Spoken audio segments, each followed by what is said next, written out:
Magandang umaga po sa inyong lahat. Morning. And welcome to our 10 a.m. service. So medyo maulan ako, no? And kanina, I think, umuulan before we came here, umaambon. And thank God, hindi po kami dumami kahit na medyo nabasa ng ulan. And welcome to our 10 a.m. Service. Wherein, ang series po natin currently is, ang title po nito is When We Gather. And we're talking about the worship liturgy, ito pong ating series. It's about the worship liturgy. And again, to introduce lang po ulit yung ating series. Sino po dito nasimulan niyo yung ating series? Simula dun sa unang topic natin dito sa ating series na When We Gather. Yan. So, thank you for being here. And we're going through the worship liturgy. And ito po yung ating worship liturgy. We're talking about the different elements of the worship liturgy. Ano ba yung mga ginagawa natin whenever we gather, whenever we meet together to worship God? Ito po yung mga elements. The worship liturgy contains the songs, the sermon, the sacrament of communion, the supplication, and the sacrificial giving. And last week we talked about the songs. And today we're gonna be talking about the sermon. Okay, the sermon. And I'd like to start with this story. Meron pong isang pastor. Every time na magpipreach siya, ang gagawin niya is, he will bow his head. Gaganon po siya.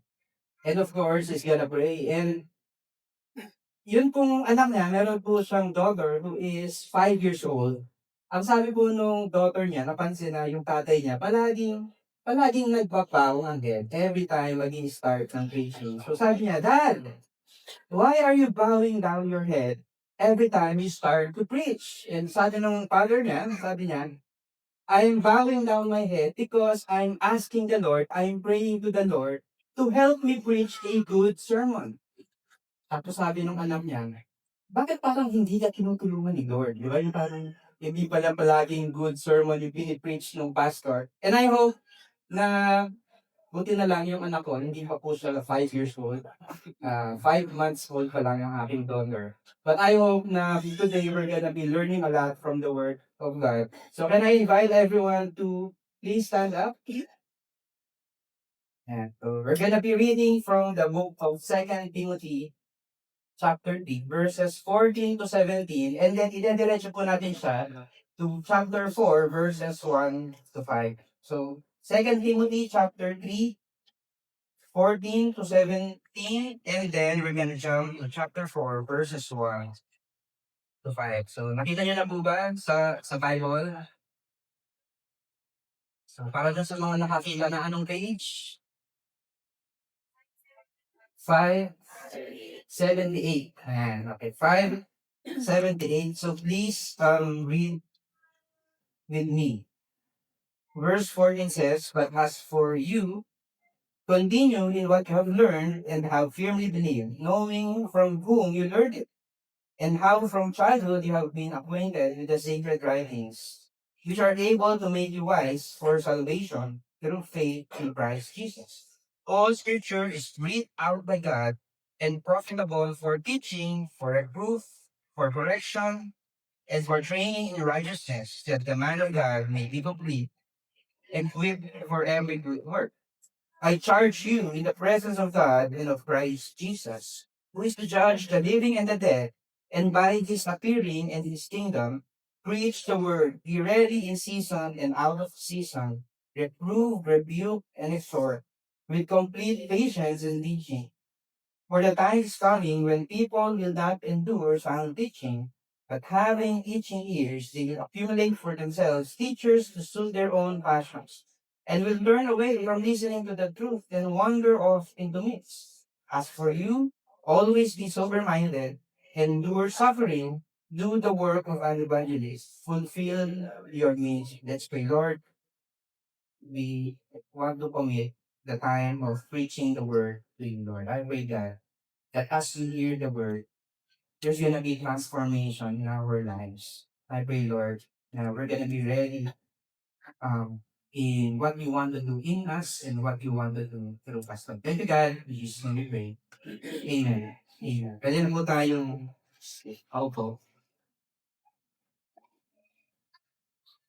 And this week, Probably you have heard the news about the shooting in Tacloban. Sino po dito yung narinig niyo yung news about the shooting in Tacloban? And honestly, nung kung una ko siyang nakita in social media, I was in disbelief.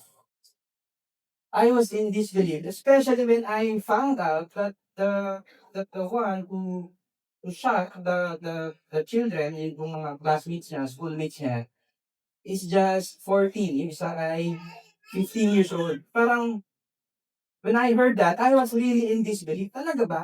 Parang, ganun kabata. And you see, naririnig ko po yung mga ganyang news, but not here in the Philippines. I used to hear that news, most of which are in America. So palagi kong nandun, may mga shootings sa mga schools, and all that. Pero nung nabalitaan ko po siya, nasa Pilipinas na nangyari, parang I was shocked and I was in disbelief. Parang ang hirap maniwala na someone as young as that is able to do that. And actually, what makes the news worse is that yun pong shooting is probably nasa Tacloban po siya. Pero meron pong mga several things that happen na similar things that happen, meron po sa Cavite, di ba? Maybe it's not about shooting, pero stabbing po yun, di ba? May knife. So, kasabay po nung report yung, itong sa Tacloban, the shooting in Tacloban, that twice nangyari sa Cavite. And actually, sabi po ng ating mga Matos missionaries, it also happened here in Mikawayan. In Mikawayan. So, can you imagine? Parang Tacloban or from the US, ibang bansa, tapos naging nasa Tacloban. Ngayon, nasa Mikawayan. Parang nasa home port na natin. Di ba yan? Imagine, parang nakakatakot, especially for a parent. Di ba, sino po dito yung mga parents, ay yung mga anak ninyo, nasa school. Di ba yung parang somehow there's fear. Now, what's gonna happen if baka naman dun sa eskwelahan, kung saan nag-aaral yung anak ko, dun na siya mangyari. So there's fear, and of course, hindi lang po ito yung news, yung bad news that we hear throughout the recent the recent past weeks, the past recent days, pero there's also a lot of other things. The one that's happening in our government, the one that's happening in different parts of the Philippines, in different parts of the world. And probably we can say that yun pong immorality is increasing. Would you agree with me? That probably it seems like that the immorality is increasing every day. And you see, yun pong binasa natin, 2 Timothy. Si Timothy ay probably is in the same environment as of today. Ibig sabihin, during this time, when Paul wrote the letter to Timothy, the immorality is also increasing in the world. And that's why it says in 2 Timothy chapter 3, verses 1 hanggang verse 5, sabi ni Paul kay Timothy, but understand this, that that in the last days there will come times of difficulty. For people will be lovers of self, lovers of money, proud, arrogant, abusive, disobedient to their parents, ungrateful, unholy, heartless, unappeasable, slanderous, without self-control, brutal, not loving good, treacherous, reckless, swollen with conceit, lovers of pleasure rather than lovers of God, having the appearance of godliness but denying its power. Yung parang binabasa ko, alam, pagod na ako eh. Yung parang, ang daming kasalanan, ang daming nangyayari, increasing yung immorality in the world. And that's the environment where Timothy grew up. Pero, ano yung sinabi ni Paul? Ano yung sinabi ni Paul kay Timothy? Ano yung dapat na maging response niya? And of course, ang sabi niya is to preach God's word. And in the middle of the increasing immorality in our nation today, in our world today, ano po yung answer natin? It's to preach God's word. That's gonna be our answer. And that's what we're gonna be talking about today. Bakit ka-importante yung sermon? Yung preaching of the word of God. So let's start with point number 1, the source of preaching. The source, ano ba yung source ng preaching? And of course, the answer is the Bible, God's Word. That's gonna be the source of preaching. So let's start from verse 14, chapter 3, verse 14. Sabi ni Paul, but as for you, and I like that. I like that phrase. But as for you. So, dun sa una niyang sinabi, the immorality is increasing. Ang daming nangyayari. There's selfishness, there's pride, the people are swollen with conceit. So, lahat yun. But, sabi niya, as for you, ibig sabihin, iba ka. Pero ikaw, iba ka. Hindi ka dapat maging kagaya. Sabihin mo nga sa kapatid mo, iba ka. Yan. Iba ka, pero ikaw, hindi ka dapat maging kagaya nila. You're not supposed to be like them. Increasing yung immorality in the world, but you're not supposed to be like them. But as for you, iba tayo. And ang sabi niya, continue in what you have learned and have firmly believed, knowing from whom you learned it, and how from childhood you have been acquainted with the sacred writings which are able to make you wise for salvation through faith in Christ Jesus. And so, ang sinasabi ni Paul, but as for you, iba ka, pero paano ka magiging iba? Continue in what you have learned and what you have firmly believed, knowing from whom you learned it. And ano yung tinutukoy dito ni Paul? Tinutukoy ni Paul dito is that si Timothy, since he was young, since childhood, he was already acquainted with the sacred writings or with the Word of God. So, simula bata pa lang, si Timothy ay tinuturuan na ng kanyang nanay at ng kanyang lola about the Word of God. And that's what shaped him. And imagine, how many of you, kaya nyo nang mangyari yung nangyari sa Tacloban? Ano po yung gusto natin gawin? Paano natin mape-prevent yung mga ganong pangyayari? Teach the Word to the next generation. Teach the Word to the next generation. Just like what the parents, the grandparents of Timothy did to him. They were teaching him the Word of God ever since he was young. And can you imagine, parang kung lahat tayo ay gagawin natin yung part natin, mga parents, gagawin natin yung part natin to teach the young children, our children, with the Word of God. Then, I hope na one day, we're gonna be able to prevent yung mga disasters kagaya, no? And so, um, yun yung nagbago kay Timothy. Bakit yung Word of God? Because the Word of God, the sacred writings, sabi dun sa next part, are able to make you wise for salvation. Are able to make you wise for salvation through faith in Christ Jesus. So, hindi ko po alam kung mga violent na talaga yung mga palabas ngayon. Pero nung bata po ako, hindi masyadong violent. Kasi yung pinapanood ko nung bata ako ay ito, yung mga palabas na ganyan. So, sino po dito naabutan niyo yung Doraemon? Ayan. So, sino po dito nangarap kayo na marami kayong nakukuha din sa chan ninyo, tapos kung ano-ano yung views? Or kasing laki nyo lang yung chan ni Doraemon. But, this particular episode, ito yung, natatandaan ko to kasi meron siyang tinapay.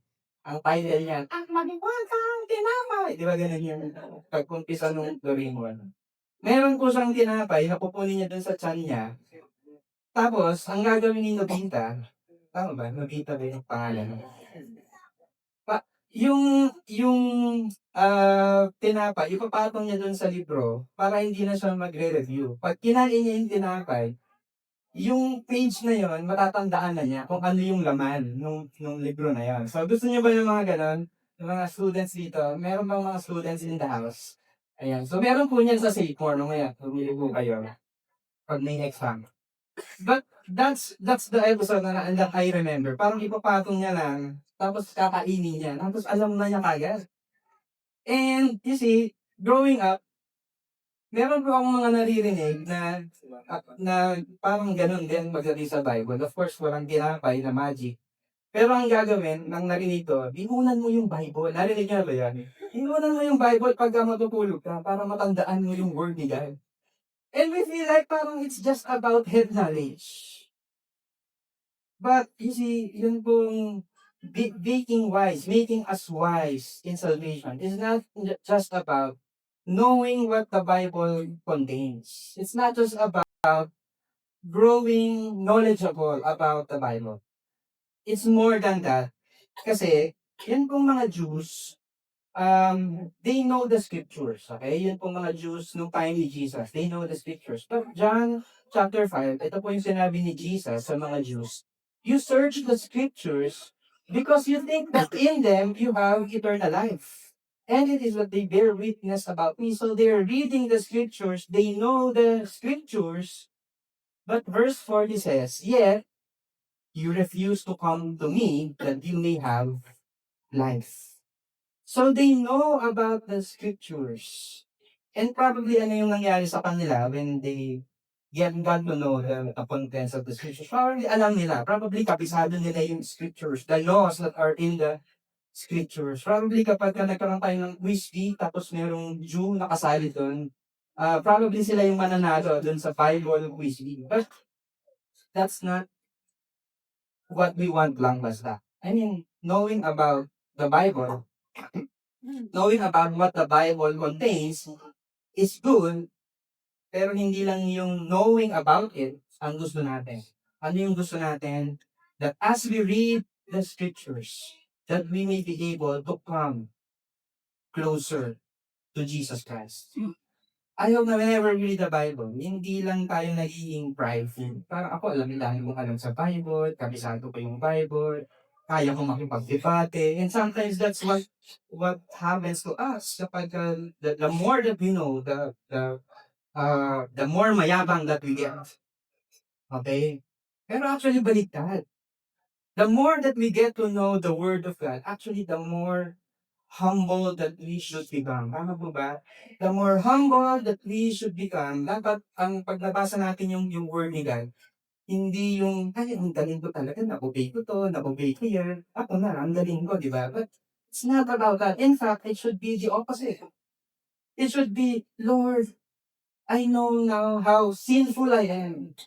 Therefore, Lord, I need you. Save me. Help me, Lord. Hindi ko kayang gawin itong mga nandito sa Bible if you're not gonna help me. And that's what we want to happen. And that's why, bakit ba natin pinipreach yung Word of God?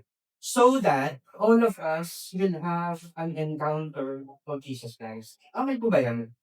I hope na whenever we come here, it's not just about, being proud, yung magiging mayabang ka lang because you know a lot. But rather, it should be the opposite.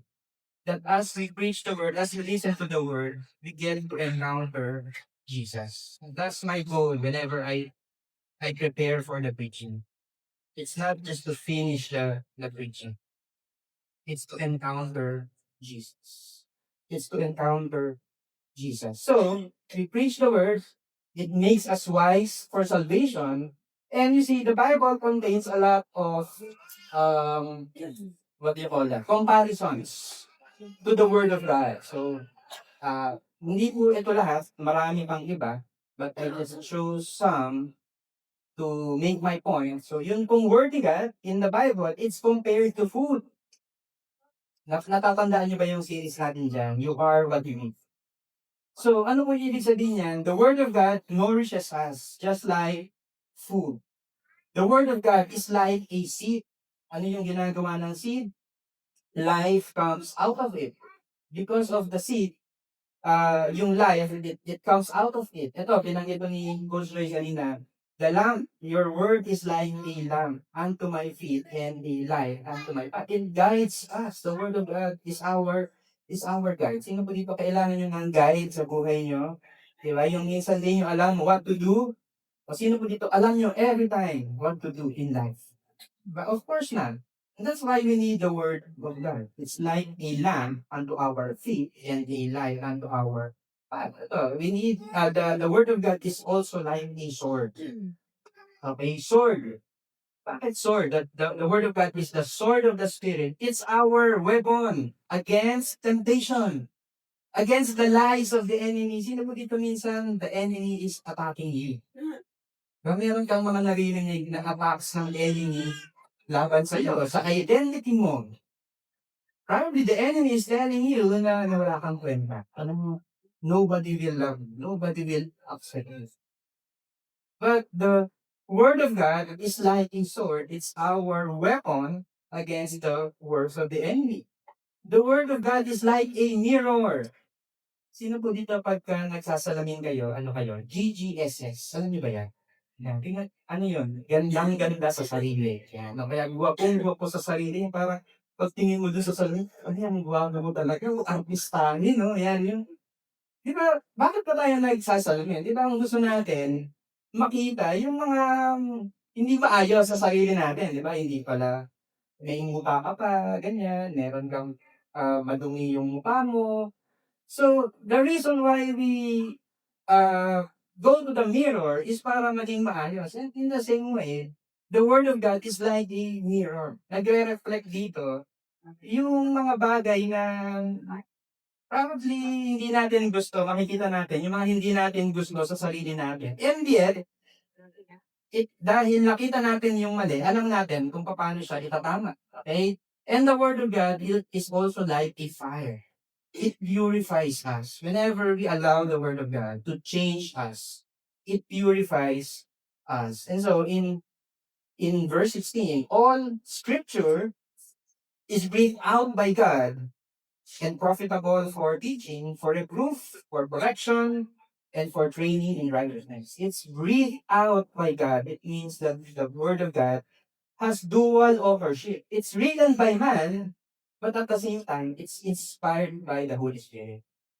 It's written by God. So, dual authorship. It's breathed out by God. And also, it's profitable, or in other translations, it's useful for what? For teaching, for reproof, for correction, and for training in righteousness. And yun po yung reason why the Word of God is the source of preaching. It's life-giving. Okay? It's living and active. This living and active Word of God, that is the one that changes us. It's the one that transforms us. That's why, ang source po ng ating preaching is none other than the Word of God. So ano po yung duty naming mga preachers? It's to preach the Word with all faithfulness to the Word of God. Pero ano po yung duty nating lahat as a church? Kasi baka iniisip nyo, hindi naman ako magpipreach nakikinig lang ako. Ang duty po natin, tayong lahat, is to grow in love with the Word of God. And to apply it. And to use it in our daily decisions, in the actions that we're gonna do. We're gonna allow the Word of God to shape us. Okay po ba yan? So, that's the source of preaching the Word of God. Second, is the purpose of preaching. And, kanina I was talking about yung pastor na may daughter na 5 years old. Bakit parang hindi maganda yung preaching mo? Sabi nung daughter. And actually, that's also my question, especially when I was starting to preach. Nung kung bago pa lang ako na pastor, I was just starting to preach. That's also my question. What makes a preaching good? And sino mo dito, meron po kayong, somehow, meron pong something in your mind, na probably, ito yun, ito yun, ito yun. Sino po dito, you will consider the preaching is good kapag ka nakakatawa. Diba? Yung nag-preach, nakakatawa siya, madami siyang jokes. Iniisip ko nga parang hindi ko naman yata kamukha si Babalo. Parang, paano kaya yan, yung hindi ka naman mukhang komedyante. So, yun ba talaga? Or maybe, siguro kapag ka umiyak yung mga yung mga nakikinig, di ba? Yung hindi ka kamukha ni Babalo, pero kamukha ka ni John Lloyd Cruz. Yan, pang drama. So, hindi ko rin naman kamukha si John Lloyd. Okay? Ah, yun ba talaga yung nakakaiyak, yung nakakatawa? Siguro ito yung iniisip niya, no? Kapagka maiksi lang yung preaching, sino yung favorite niyo yung preaching kapagka maiksi lang? Yung mga tapos na kagad, di ba? Yung parang, tapos na yung gano'n, yung mga 10 minutes lang. So, yun ba talaga kapagka maiksi lang, kapagka nagugutom ka na, tatapusin na natin. And ang thinking ko, ito yung honest answer ko before. Kapag na-explain ko ng maayos, kapag malinaw, kapag naintindihan ko ng maayos yung preaching, tapos na-explain ko siya ng maayos, probably the preaching is good. And That's my parang standard. And you see, all of those things that I've mentioned, these are good communication techniques. Ibig sabihin, kahit hindi preaching yung pinag-uusapan natin, kahit na mag-i-speech ka, dahil valedictorian ka, sa graduation mo, ikaw yung magbibigay ng speech, edi maganda yun, it's very relatable, it's funny, nakakakonek ka dun sa mga tao, mahinaw mong ma-explain, tapos maiksi lang, yan, diba? So yun yung mga favorite natin. All of these are good communication techniques. But what does the Bible say? Ano yung sabi ng Bible? So, balikan natin yung word ni God. All scripture is breathed out by God and profitable for teaching, for reproof, for correction, and for training in righteousness. And this is the answer. This is now my answer. That the man of God may be complete, equipped for every good work. So how do I know if the preaching is good? It's not because it's funny. It's not because the explanation is good. It's not because umiyak yung mga tao. It's not about that. But if it made the man of God and the woman of God, sino po dito you're a man and a woman of God? Ano po yung nangyari? That we may become complete, equipped for every good work. Because the preaching has a purpose. So, when we talk about being complete, how do we say na yung doctor is a doctor? Meron pang mga doctors, diba? You are complete equipped for the work that you have to do. Kasi kapag ka nakapag-training ka, kapag ka-equipped ka ng skill, may experience, meron kang medical equipment, probably we can say na you are equipped. Tama ba? Kasi you are now capable to practice medicine. Sino po dito yung mga drivers in the house? Ayan, how do you say that the driver is complete and equipped to do his work? Kapag alam niyang paandarin yung sasakyan, marunong siyang sumunod sa traffic rules, meron siyang lisensya. Okay, so we can say na, okay, sige, pwede ka nang mag-drive.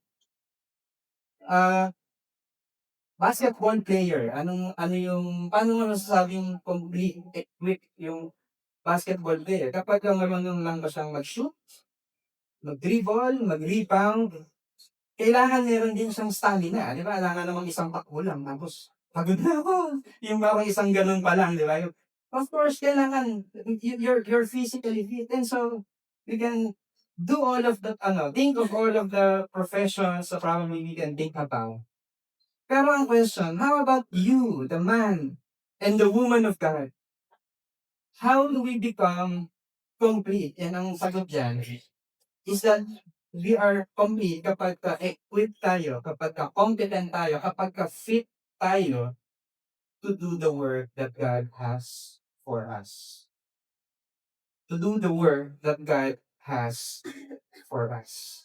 That's the reason why we're reaching the word of God. So that all of us will be complete, equipped to do the work that the Lord has given us.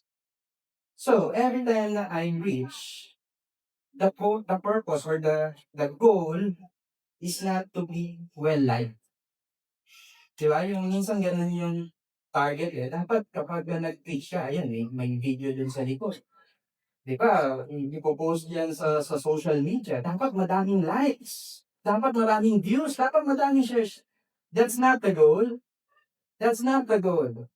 Okay? Dapat entertaining. That's not the goal. Again, hindi lang mong gayahin ng boss ni Babado. Hindi ko kaya yan. Favorite ko si Babado kasi may Home Along the Riles na movie. So, naalala ko lang. Ano yung goal? Is it mag-build ka ng magandang resume, credibility? Ay, magaling yung preacher na yan. Tapos you're gonna be invited sa mga conferences, sa mga TV shows, sa mga radio guestings. Yun ba yung goal? Pag lumabas pa ako sa TV, baka sako po yung, ano yun, yung sada ko, yung lumabas sa TV. Baka ganon, di ba? But that's not the goal. Ano po yung goal?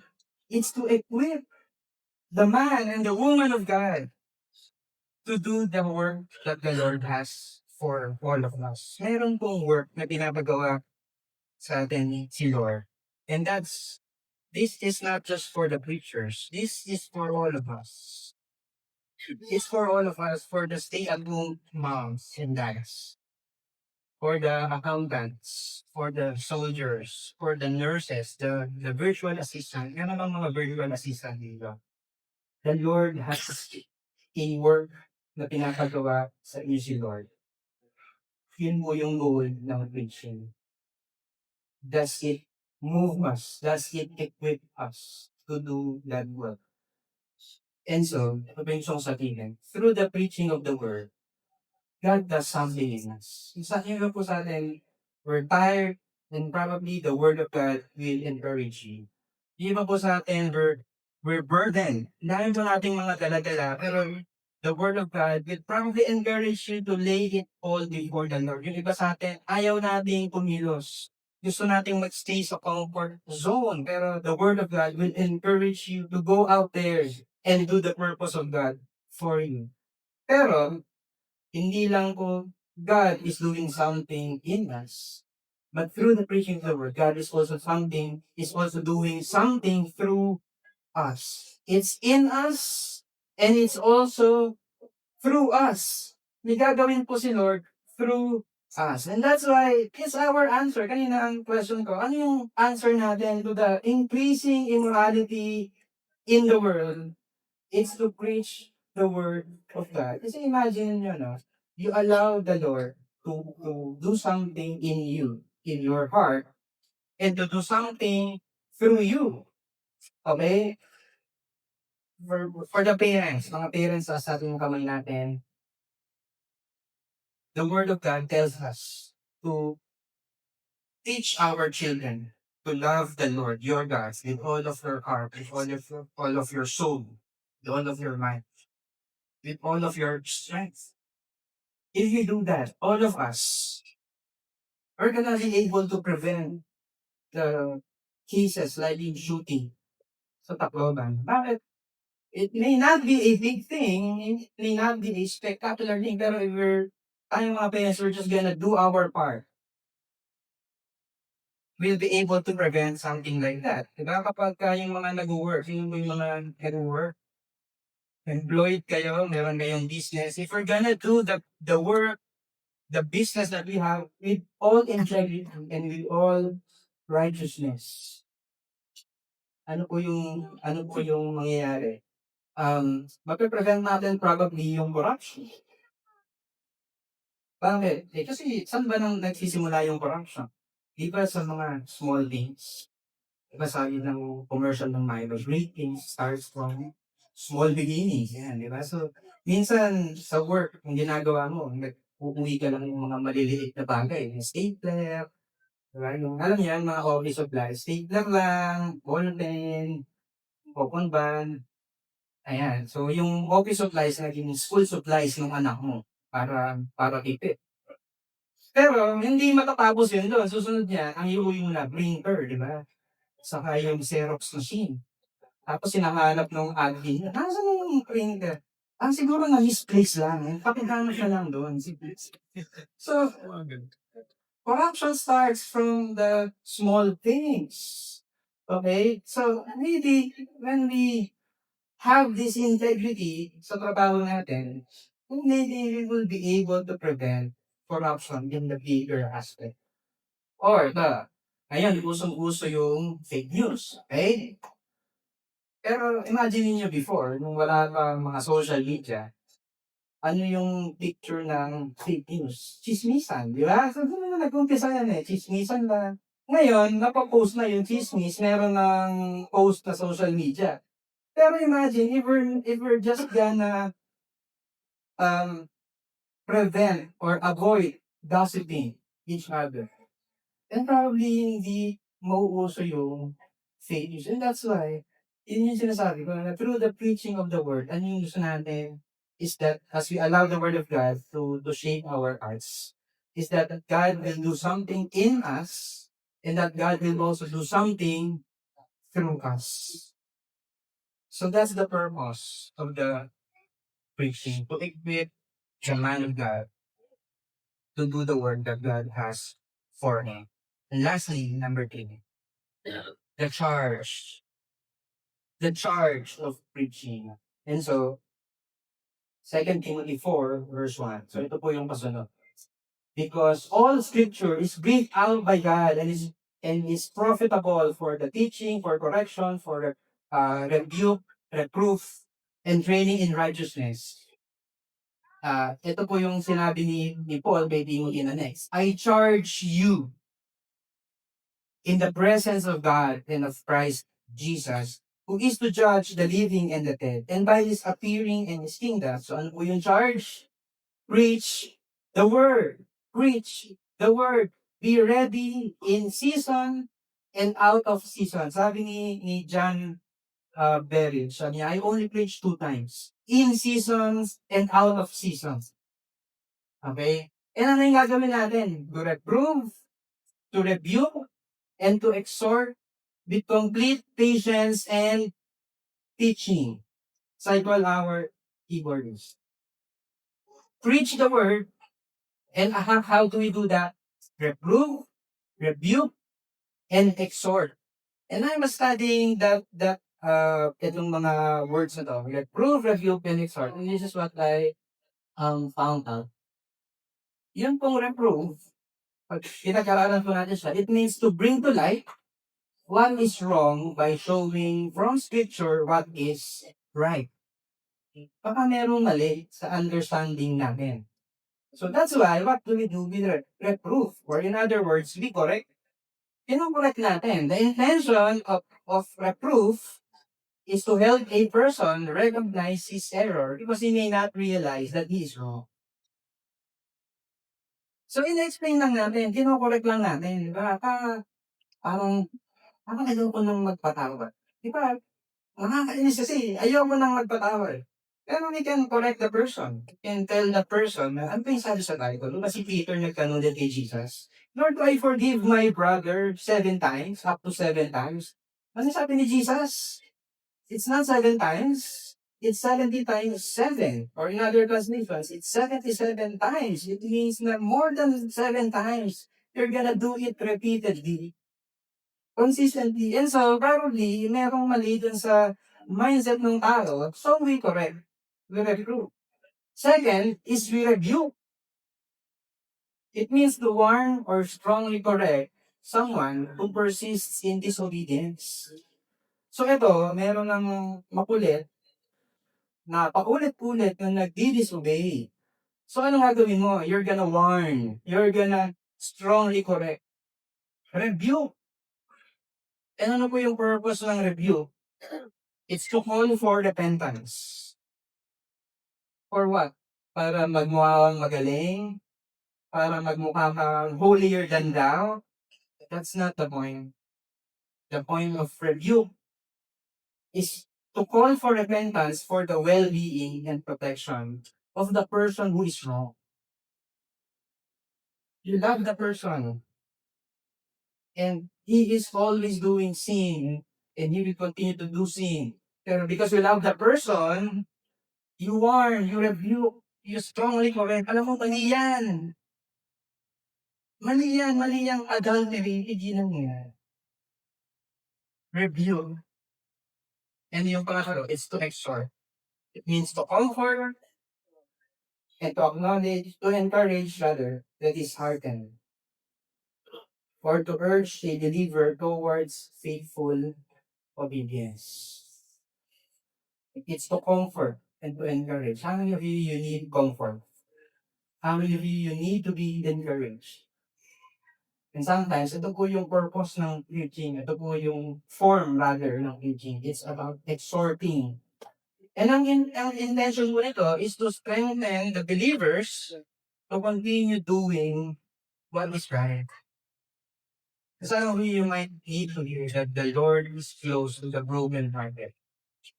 Because you are broken-hearted. over what's happening to our nation, over what's happening to your personal life, to your health, to your family. The purpose of exhortation is to encourage you. The Lord is close to the broken-hearted and to those who are crushed in spirit. Pero meron pong kahapon, itong sinabi ni Paul kay Timothy. Sabi niya, reprove, rebuke, and exhort, pero do it with complete patience and teaching. Sino po dito, may na-share na po kayo ng gospel, pero walang nangyari. Feeling niya walang nangyari. Paul was saying to Timothy, do it with complete patience and teaching. Why? Because in the next verse, verse 3, verse 4, it says here, for the time is coming when people will not endure sound preaching, sound teaching. But having itching ears, they will accumulate for themselves teachers to suit their own passions and will turn away from listening to the truth and wander off into myths. Some of us, we came here, we're not really ready to be reproved, be rebuked, be corrected by the word of God. Sino po dito nagpunta kayo? Ang gusto niyong mag-receive kay Lord? Lord, pagalitan mo nga ako. Lord, tinatamad akong pumunta sa missions eh. Lord, can you encourage me to go to missions? Lord, hindi ako generous. Lord, pwede bang pagalitan mo ako para maging generous ako? I don't know kung may pumunta dito na ganun po yung intentions. Probably ang gusto natin, and probably this is the majority of us, meron na tayong decision in our hearts, in our minds. This is what I'm gonna do. This is what I'm fixed on doing. Some of it are not honoring before the Lord. Some of it is in fact sinful before the Lord. But why we come here? Because we're asking the Lord. We're waiting for the pastor to validate that idea, to validate that decision. Parang meron ko lang iniisip na I don't want to give up this sin, this immoral relationship, this immoral, illegal job that I have. Pero sana ang i-preach ni Pastor mamaya, it's about the forgiveness of God. Para gagawin ko pa din yung sin, total, the Lord will forgive you naman.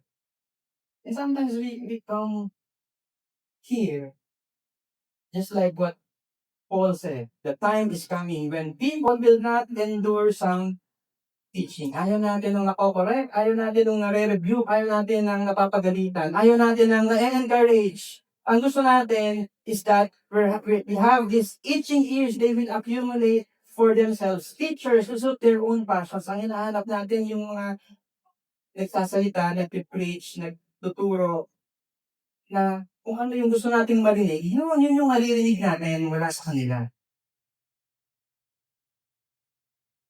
Pero, when we look back and look at the word of God, a question, do we accept the word of God as the final authority over us? Over us? Or, tayo ba din yung what we think as the final authority over our lives? I hope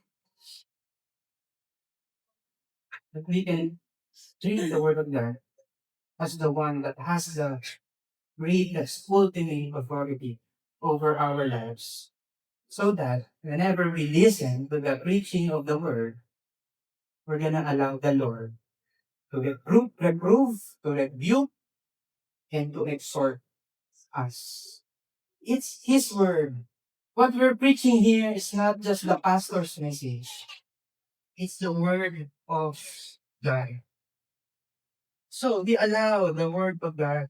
Lord, ask God, Lord, Ano ba yung nire-review mo sa'kin? Ano ba yung nire-reprove? Ano ba yung kino-correct mo sa'kin? What do you want me to do? Na hanggang ngayon hindi ko pa din ginagawa. Ano ba yung mga lies na hanggang ngayon I'm still believing all of those lies? Pero gusto mo pala tanggalin yun sa buhay ko because that's not what's best for me. So you allow the word of God to reprove, to rebuke, and to exhort us. And that's why in verse 5, sabi ni Paul is my guilty, but as for you, always be sober-minded. Endure suffering. Why? Because not everybody will like what you're saying.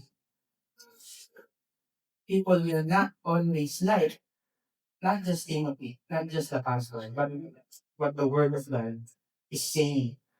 So, do the work of an evangelist. Fulfill your ministry. Bakit natin gagawin yan? Bakit natin itutuloy yung preaching of the word even if people will not really like the message? Even if the word of God can be offensive to all of us. If it's offensive to you, it's also offensive to me. Pero why do we keep on preaching the word of God? Ano po yung answer natin? Because the solution to the gospel-related problems is the preaching of the gospel. Marami mong problema sa mundo ngayon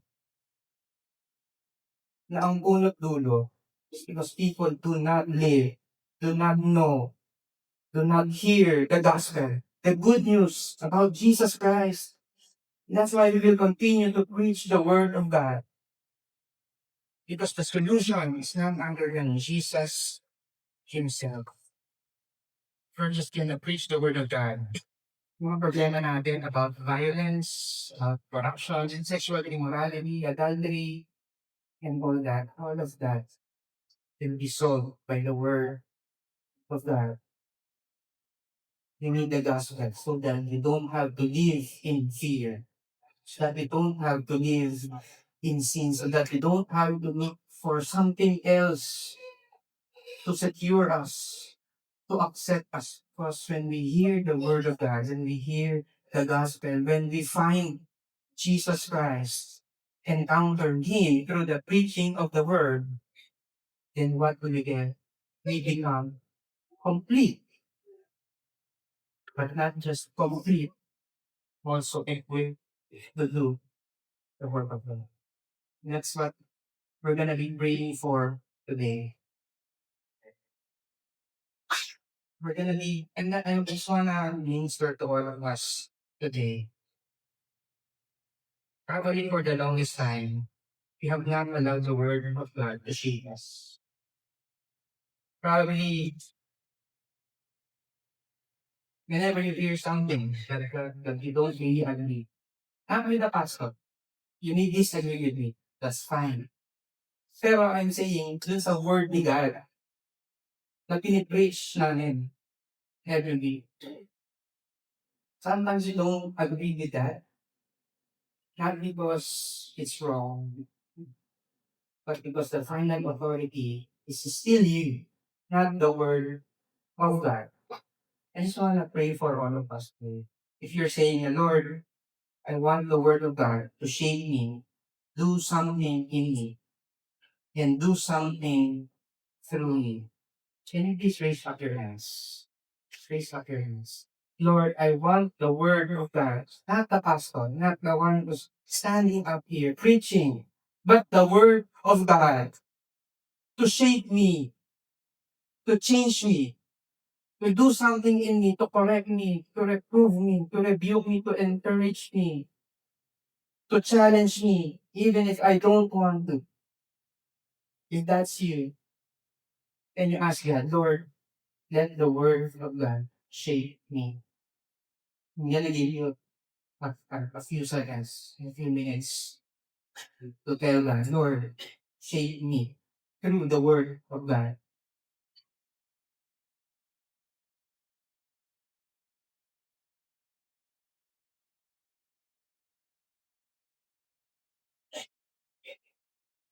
And that's our prayer that anytimes, harden na yung heart namin. Whatever it is that the preacher talk about, whatever the topic is, parang wala namang nagbabago sa amin because our hearts are already hard.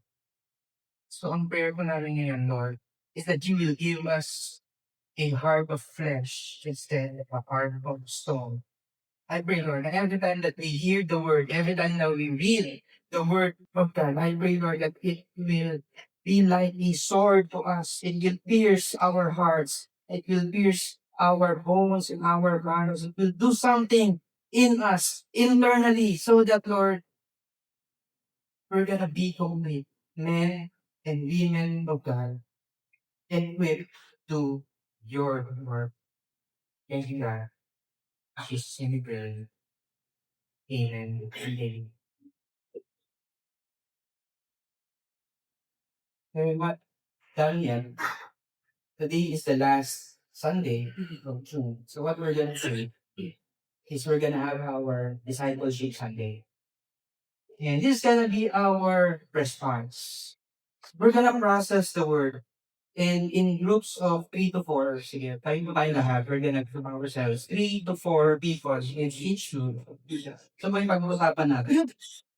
What do you think God is doing in you and through you at this time? Meron bang particular verse from the Bible that led you to give that answer? Anong ginagawa sa iyo ni Lord? And ano yung pinapagawa sa iyo ni Lord? Meron bang particular na verse or preaching probably that helped you identify that na yun yung basis mo of your answer?